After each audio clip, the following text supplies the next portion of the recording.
يعني ايه الخطوة الأولى المطلوبة فورا لبداية تنفيذ البرنامج ده؟ أنا بس كنت عايز أعلق على نقطة معينة في كلام أستاذ جمال.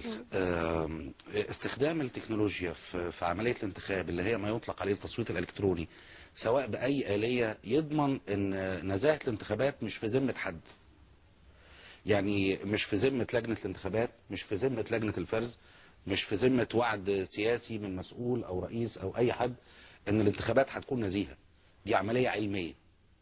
يعني ساعتها انا اللي قاعد او اللي بيشرف هو مع او ضد او اتجاهه كذا او اجندته كذا، ده ما فيهاش ساعتها اي امكانية للتأثير. دي نقطة.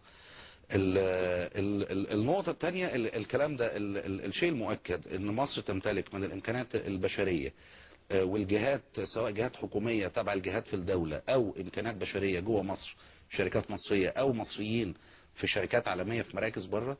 الكلام ده لو في زي ما استاذ جمال قال ارادة سياسية لتنفيذه لا يستغرق بالكتير اسابيع، ممكن تبقى شهور مش اكتر من كده. ويتكلف قد ايه؟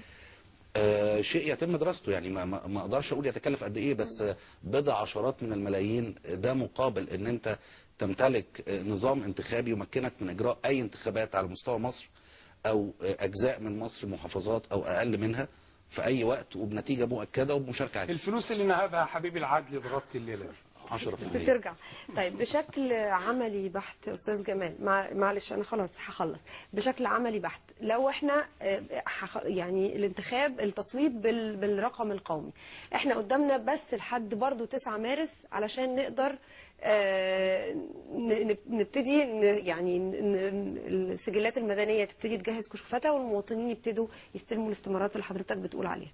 يعني احنا 9 مارس بس الانتخابات هتبقى في مايو مثلا لا او يعني في يونيو. انه هيفضل ده اخر ميعاد، يعني احنا كمان لازم نطالب بانه الميعاد ده ميعاد للبطايق الانتخابيه. ما هي دي اللفظ.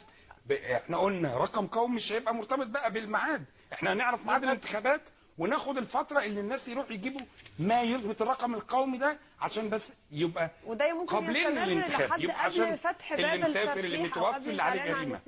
تمام. لا مش محتاجين كده. تمام. انا بشكركم شكرا جزيلا استاذ جمال عيد مدير الشبكه العربيه لمعلومات حقوق الانسان، استاذ نبيل صبحي الخبير في البرمجيات. بشكركم شكرا جزيلا. بشكركم على حسن المتابعه. تصبحوا على خير.